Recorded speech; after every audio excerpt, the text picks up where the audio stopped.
नमस्कार। 10वीं कक्षा का अध्याय 2 और उसका दूसरा भाग। हमने पहले भाग में कोशिका, उसके प्रकार और उससे बनने वाली रचनाएं और उसके बाद तंत्रों के बारे में बातचीत की थी। आज हम कौन कौन से तंत्र, उसमें से पहला तंत्र जिसके बारे में बात करने जा रहे हैं वो है पाचन तंत्र। लेकिन उससे पहले मैं 2-3 पुराने सवाल पूछ लेता हूं। जैसे कोशिका किसे कहते हैं? कोशिका मनुष्य की संरचनात्मक और क्रियात्मक इकाई है। कोशिकाएं जब मिल जाती हैं और एक प्रकार काम करती है तो वो उत्तक का निर्माण करती है। उत्तक, जंतु उत्तक, पादप उत्तक, ये सब पढ़ चुके हैं। समान प्रकार के उत्तक मिलकर जब एक प्रकार का कार्य करते हैं तो अंग का निर्माण करते हैं, और जब कई अंग मिलकर एक प्रकार के कार्य को पूर्ण करते हैं तो तंत्र कहलाते हैं। तंत्र 7 प्रकार के होते हैं, जिसके बारे में बातचीत हमने की थी। उन 7 प्रकार के जो तंत्र होते हैं उसमें से एक तंत्र के बारे में आज हम बातचीत करेंगे, जिसका नाम है पाचन तंत्र। पाचन तंत्र यानी जो जीव जंतु शरीर को चलाने के लिए जो ऊर्जा की आवश्यकता होती है, उस ऊर्जा की प्राप्ति के लिए वो भोजन प्राप्त करता है।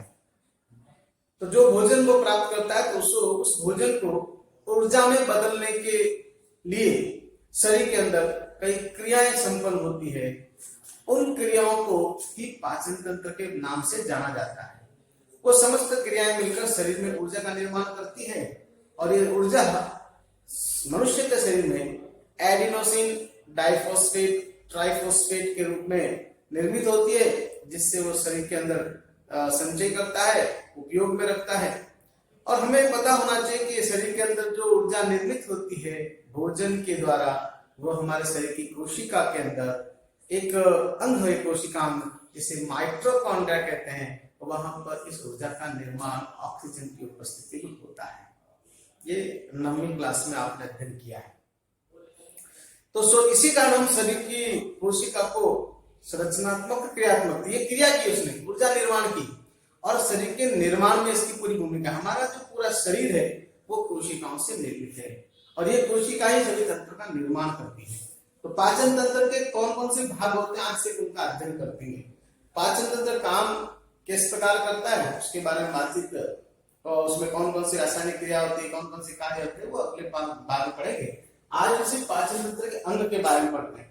तो पाचन तंत्र में तो हम मनुष्य के अंग के बारे में पढ़ते हैं, क्योंकि जीव जंतु पेड़ पौधे सभी भोजन बनाते हैं, कार्य करते हैं, उनका पाचन होता है। पेड़ पौधों में भी भोजन निर्माण होता है, वो अपने लिए भोजन बनाते हैं। तो प्रकाश संश्लेषण प्रक्रिया के माध्यम से पौधे भोजन का निर्माण करते हैं। वो अपने लिए करते हैं, उनके लिए तो बहुत आवश्यकता कम होती है, शेष बचे हुए भोजन का उपयोग हम कर लेते हैं। तो पौधों से जो प्राप्त भोजन करते हैं उनको शाकाहारी कहते हैं, और फिर उन शाकाहारी जीव जो होते हैं वो पेड़ पौधों से भोजन प्राप्त करते हैं। उन शाकाहारी जीवों को जो मारकर खाते हैं उनको मांसाहारी बोलते हैं। जो शाकाहारी और मांसाहारी दोनों को खाते हैं उनको सर्वाहारी कहा जाता है। लेकिन एक बात आपको बता दूं, इस प्रकृति के अंदर जो मनुष्य प्रजाति है, ईश्वर ने उसे प्रमुख रूप से शुद्ध शाकाहारी बनाया है। शुद्ध शाकाहारी कैसे कह सकते हैं? एक छोटी सी बात जानकारी देकर मैं बताना चाहूंगा, आप अंतर स्पष्ट कर सकते हैं कि शाकाहारी कौन और मांसाहारी कौन। हमारे शरीर की जो आहार नाल होती है, यह आहार नाल जिसको पूरा पाचन तंत्र बोलते हैं, ये लगभग 10 मीटर लंबी होती है, 8 से 10 मीटर लंबी सबसे लंबी आहार नाल होती है। तो जितनी अधिक लंबी आहार नाल होगी वह जंतु उतना ही अधिक शाकाहारी होगा, और जिसकी आहार नाल छोटी होती है वो मांसाहारी होते हैं। तो शेर जो होते हैं वो मांसाहारी होते हैं, उनकी आहार नाल छोटी होती है। मानव की आहार नाल बड़ी होती है, वो शाकाहारी होते हैं। इसलिए ईश्वर ने या इस प्रकृति ने मानव को शुद्ध शाकाहारी बनाया है। हमारी आहार नाल, हमारा पाचन तंत्र शाकाहारी भोजन करने के लिए है, लेकिन जीव के स्वाद के लिए हम मांसाहारी बन गए, सर्वाहारी बन गए। मनुष्य एक्चुअली सर्वाहारी है। आज जो हम ये समस्या से उलझ रहे हैं, 2 हाथ हो रहा है, कोरोना वायरस, ये कहां से आया? चाइना से। क्योंकि चाइना के अंदर चींटी से हाथी तक सब खाया जाता है। चींटी को भी खाया जाता है, हाथी को भी खाया जाता है, तो वह सब खाते हैं। इसलिए वहां से इन जो जीव होते हैं, जीवों के अंदर जो वायरस होते हैं वो मनुष्य में आते हैं, मनुष्य बीमारी पैदा करते हैं, फिर फैलती है। तो जो कोरोना वायरस है कहते हैं चमगादड़ से आया, क्योंकि वहां पर चमगादड़ खाई जाती है और उस चमगादड़ से मनुष्य में वायरस पहुंचा। और अभी जो टीका बन रहा है वो भी इस वायरस के, मरे वायरस से ही बना रहे हैं। तो ये जीवों के द्वारा हमारे शरीर में फैलता है। इसलिए हमारी बॉडी जो है वो शुद्ध शाकाहारी भोजन के लिए बनी है, हमें शाकाहारी भोजन ही करना चाहिए। और आज इस कोरोना वायरस ने सभी को शाकाहारी बनने के लिए मजबूर कर दिया है, क्योंकि इसी शाकाहारी भोजन से इम्यूनिटी बनती है, ताकत बनती है और हमारा शरीर इन रोगों से लड़ सकता है। इसलिए बंधुओं, हमें शाकाहारी बनना चाहिए और शाकाहारी भोजन ही करना चाहिए, और जिसमें अधिकतम पत्तेदार सब्जियां और सलाद हो वो ज्यादा अच्छे होते हैं। तो हमारा जो शरीर है, हमारा जो पाचन तंत्र है वो शुद्ध शाकाहारी भोजन करने के लिए ही बना है। तो कौन कौन से भाग होते हैं? सबसे पहले हम आते हैं, ये मैंने चित्र बनाया है, उस चित्र में चित्र जो बनाया एक चीज ध्यान रखना, चित्र सुंदर पेंसिल से बनना चाहिए हमेशा, और सीधी लाइन में खींच कर उसका नामांकन दाईं तरफ करना चाहिए। बहुत आवश्यक हो तो बाईं तरफ कर सकते हैं कुछ, लेकिन अधिकांश दाईं तरफ हमको चित्र का नामांकन करना चाहिए और एक सीधी लाइन होना चाहिए, ऊपर नीचे दाएं बाएं नहीं होना चाहिए, जिससे चित्र सुंदर। बायोलॉजी के अंदर अच्छे नंबर लाने का तरीका है, आपका चित्र जितना अधिक सुंदर होगा हम उतने अधिक नंबर प्राप्त कर सकते हैं। तो सबसे पहले आता है मुख। जैसे हम भोजन करते हैं, कौर को तोड़ते हैं तो मुंह में डालते हैं तो मुंह होता है। अब मुंह में क्या होता है? मुंह के अंदर दांत होते हैं, जीभ होती है और होठ होते हैं। तो हमारे होठ मुंह को बंद करने के लिए होते हैं। दांत जो होते हैं वो द्विबालग्रंथी होते हैं। द्विबालग्रंथी के ऊपर एक लाइन पूरी होती है, नीचे एक लाइन होती है, यानी 16 दांत ऊपर होते हैं, 16 दांत नीचे होते हैं, इसलिए इसे द्विबालग्रंथी कहते हैं। और नीचे का जबड़ा जो हृदय जबड़े कहलाते हैं। नीचे का जबड़ा गतिशील होता है, ऊपर का स्थिर होता है और ये जुड़ा हुआ रहता है। द्विबालग्रंथी, इसमें 4 प्रकार के दांत होते हैं। एक होता है कर्तनक, रधनक, अग्रचवर्णक और चवर्णक। इनकी सबकी निश्चित संख्या होती है। कर्तनक आगे के भाग के जो 4 होते हैं, ऊपर 4 नीचे, तो इनके 8। रधनक जब काटने और छीलने के लिए काम आते हैं। कर्तनक काटने के लिए काम आते हैं। आप देखोगे जब केला खाते हैं आप आगे से 4 जो दांत होते हैं उसे काटते हैं, तो ये आपके कर्तनक हो गए। रधनक यानी गन्ना छीलते हैं तो रधनक ये चीरने फाड़ने के लिए काम आता है। तो ये अग्रचवर्णक जो आपकी दाढ़े, जिसको हम भाषा में दाढ़े बोलते हैं, वो दाढ़े ही है। ये चवर्णक आगे के 4 4 ऊपर 4 नीचे होते हैं, वो चबाने के काम आते हैं। और चवर्णक पीछे के जो और होते हैं वो भी 8 6 ऊपर 6 नीचे, वो भी चबाने काम आते हैं। पीछे के जो दांत होते हैं चबाने के काम आते हैं और आगे के दांत चीरने फाड़ने और काटने के लिए काम आते हैं। इस प्रकार 32 दांत हमारे शरीर में पाए जाते हैं। जब वयस्क जो मनुष्य होता है उसके शरीर में 32 दांत पाए जाते हैं। जिसका कहते हैं ना 32 तोड़ दूंगा, तो ये 32 दांत होते हैं। तो इसलिए 32 दांत की रचना द्विबालक 2 भागों में बटी होती है। ये चबाने का काम करते हैं। हमारे योग शास्त्र में कहा गया है भोजन को जितना अधिक चबाएंगे उतना लाभ होता है। तो इनको चबाने से हमारे यहाँ मसल्स मजबूत होते हैं, चेहरे पर कांति में आती है, चमकता है, मांसपेशियां मजबूत होती है। इसलिए भोजन को चबा चबा कर करना चाहिए। 32 दांत होता है, इसलिए योग में कहा गया है हमको कम से कम भोजन को 32 बार चबाना चाहिए। 32 दिन कम से कम 16 से 20 बार चबाना चाहिए। भोजन को पानी की तरह निगल कर करना चाहिए और पानी को भोजन की तरह चबा चबा कर पीना चाहिए, ये योग कहता है। तो ये हमारा शरीर स्वस्थ हो सकता है। तो भोजन को जितना अधिक चबाएंगे उतना लाभ होगा। दांतों के माध्यम से भोजन को काटा, चीरा फाड़ा जाता और चबाया जाता है। ये दांत के बारे में होगी। उसके बाद दांत के बाद आती जीभ। जीभ जो है वो लचीली होती है, पीछे से जुड़ी होती है, ये हमारे कंठ से जुड़ी होती है। जीभ का काम होता है भोजन में का जो स्वाद है वो जानकारी करना। इसलिए स्वाद कणिकाएं पाई जाती है, तीखापन, कड़वापन, मीठापन, ये सब जीभ के माध्यम से उसके ऊपर जो स्वाद कणिकाएं लगी होती है, स्वाद कणिकाओं के माध्यम से पता चलता है। कोरोना के अंदर भी कोरोना के लक्षण में एक लक्षण यही पाया जाता है, जिसका स्वाद चला जाता है तो मान लीजिए उसको कोरोना हो चुका है। तो यह जीभ स्वाद का काम करती है। साथ में जीभ जो है भोजन को लसलसा चिपचिपा बनाना काम भी करती है। तो जीभ जो है भोजन को चिकना लसलसा बनाती है, जिससे कि इसके अंदर एक पानी निकलता है, पानी उत्पन्न होता है, वो चिकना लसलसा बनाती है। इसमें एंजाइम भी निकलते हैं, इसके बारे में पढ़ेंगे बाद में। और वह जीव जो है वो भोजन की लुब्धि बनाकर या चिकना बनाकर भोजन को निकालने में सहायता प्रदान करती है। जीव के बाद अगला जो भाग आता है उसको बोलते हैं ग्रसनी, जो कंठ से जुड़ी होती है। ग्रसनी और ग्रासनली। ग्रसनी जो है वो श्वास नली के साथ पैरेलल चलती है, श्वास नली और दोनों पास होती है। तो श्वसन नली का इसलिए कहा जाता है कि जब भोजन करते हैं तो मनुष्य को बोलना नहीं चाहिए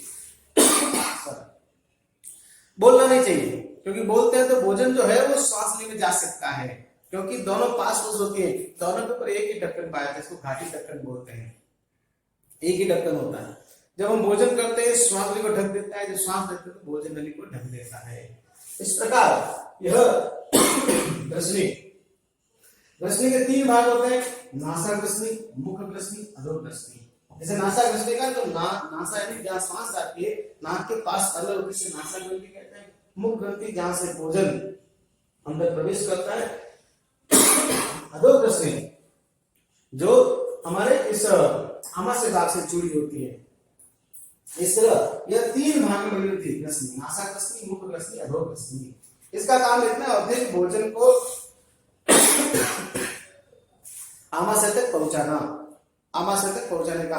और ये फैलती और सिकुड़ती है, इसलिए अगर हम सूखा कोर जाते हैं तो फैल जाती है कई बार भोजन रुक जाता है, इसलिए तो सूखा भोजन होता है। इसलिए भोजन को टुकड़े कर बारीक कर निकालना चाहिए, क्योंकि फैलने की इसकी निश्चित अवस्था होती है, निश्चित दूर तक फैल सकती है, इससे अधिक वो फैल नहीं सकती।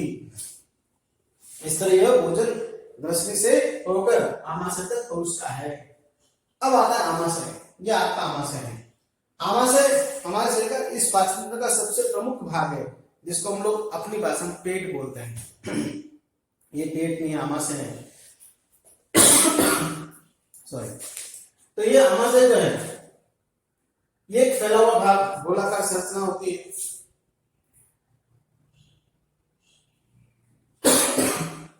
क्रमानुसार गति करता है, क्रमानुसार गति करता है।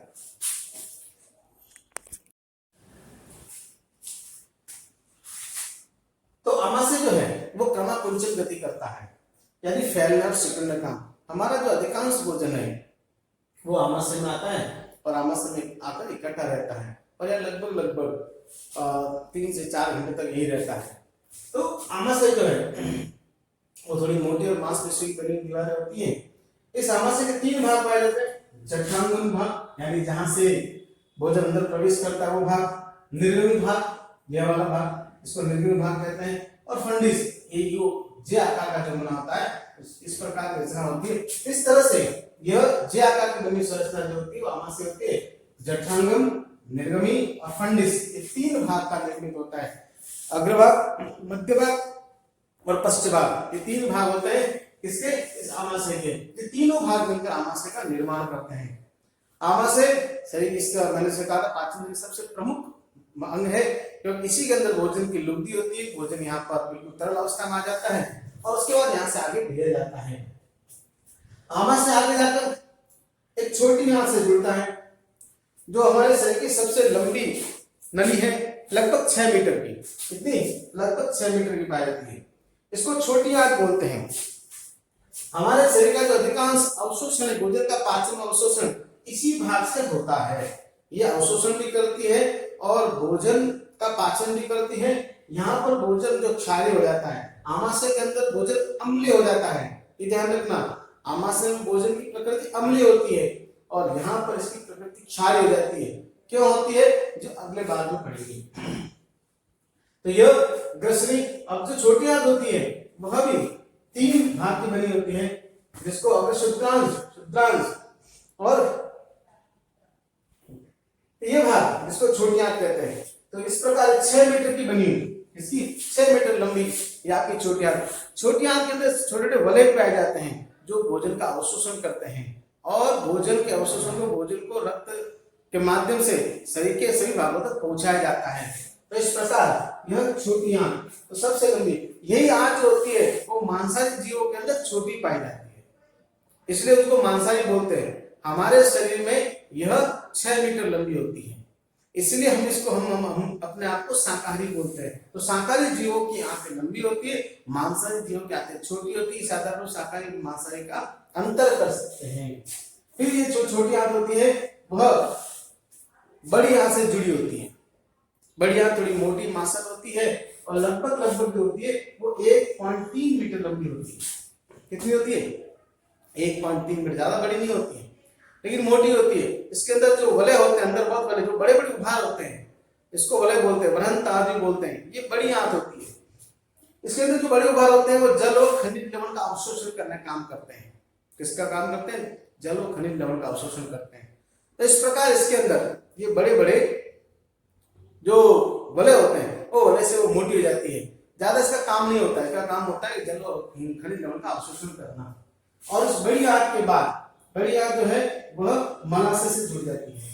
मलाशय एक मांसपेशियों की बनी हुई संरचना जो फैलती और सिकुड़ती रहती है, मोटी संरचना होती है, जिसके अंदर हमारा जो अपशिष्ट वेस्ट मटेरियल जो उपयोग में नहीं आया, भोजन का पाचन हो गया और वो वेस्ट मटेरियल जो है वो सब इसमें आकर धीरे धीरे इकट्ठा होता रहता है। जब भी मलाशय भर जाता है तो संवहनी पेशियों के माध्यम से सूचना देकर इसको शरीर से बाहर फेंक दिया जाता है। तो मलाशय काम इतना ही है कि जो अपशिष्ट पदार्थ को इकट्ठा करना, जब भर जाता है तो शरीर से बाहर निकालना। अब इसमें एक चीज और ध्यान रखिए, इसको बोलते हैं एपेंडिसाइट। ये बड़ी आंत के साथ पायजन्य संरचना है। ये हमारे शरीर का अवशेषी अंग है, अवशेष है। ये अवशेष क्या बताता है कि किसी जमाने में हम शाकाहारी जीव हुआ करते थे, शुद्ध शाकाहारी जीव। क्योंकि एपेंडिसाइड का काम होता है कि जब हम शुद्ध शाकाहारी थे, ज्यादातर मात्रा में घास पत्ते खाया करते थे, उस समय घास पत्तों को पचाने के लिए सेल्यूलोज का उत्पादन क्या करते थे? एक पदार्थ है जिसका नाम है सेल्यूलोज। सेल्यूलोज का उत्पादन करते थे, सेल्यूलोज को पचाने का काम करते थे। हमारे जो शाकाहारी पौधे होते हैं उसमें सेल्यूलोज होता है जो आसानी से पचता नहीं है, तो उसको पचने में समय लगता है, इसीलिए हमारी आंख लंबी होती है। आंखें लंबी होने का मुख्य कारण यही है कि हमारे जो पेड़ पौधे में सेल्यूलोज होता है वो सेल्यूलोज को पचाने में समय अधिक लगता है, इसलिए वो भोजन इस अधिक समय तक घूमता रहता है और पचता रहता है, इसलिए वो समय भी अधिक लेता है। हमारे पूरे भोजन को पचने में कम से कम 6 घंटे, कम से कम, अधिकतम 8 घंटे। तो हमको दो भोजन करने के बीच में, सुबह और शाम को भोजन करने के बीच में कम से कम 6 से 8 घंटे का गैप होना चाहिए। इसलिए अधिकांश जो साधु महात्मा होते थे वो एक समय भोजन करते थे, लेकिन हम तो अभी नहीं करते, 2 बार करते हैं। तो 2 बार भोजन करने के बीच की जो समय होती है वो 6 से 8 घंटे के बीच होनी चाहिए। तो जो एपेंडिसाइड है वो भोजन को पचाने में सहायक होती थी, लेकिन आजकल वर्तमान में चूंकि हम जब कम खाते, इसका उपयोग कम होता है, अवशिष्ट अंग हो गया है। ये अवशेष का मतलब जो हमारे पूर्वजों में पाए जाते थे, अब उसका उपयोग नहीं, लेकिन फिर भी है। ऐसे कई अंग जो हमारे, जैसे कान की कर्णपटल, निमेशिक पटल और ये एपेंडिसाइड, ये सब अवशेषी अंग है जब उपयोग में नहीं आते। कोई जमाने में हमारे पूर्वजों में उपयोग में आते थे या पाए जाते थे। तो एपेंडिसाइड जब हम इसका कार्य, कई बार इसके अंदर भोजन के कण चले जाते हैं और ये सड़ जाती है और सड़कर फूल जाती है, इसके अंदर पस या रस्सी हो जाती है, कई बार फट जाती है, तो व्यक्ति की मृत्यु हो जाती है। भारत में लाखों लोग इस समस्या से मर भी जाते हैं, उनको पता ही नहीं चलता पेट क्यों दर्द करता है। पेट दर्द करता है, हम सोचते हैं कोई गैस्ट्रिक प्रॉब्लम हो गई तो उसको मसला देते हैं, दवा देते हैं, ये फट जाती है। अगर दाहिनी तरफ से पेट दर्द करे तो हमको मसला आना नहीं चाहिए, क्योंकि हो सकता है एपेंडिसाइड हो और हमारे फटने से व्यक्ति की मृत्यु हो सकती हो। इस तरह से इसको हमें दबा रखना चाहिए और व्यक्ति की मृत्यु हो सकती है। तो एपेंडिसाइड ये बहुत सभी में पाई जाती है। किसी में जब दर्द होता है तो इसको निकाल देते हैं, किसी में फौरन के अंदर तो इसको जन्म होते ही निकाल देते हैं।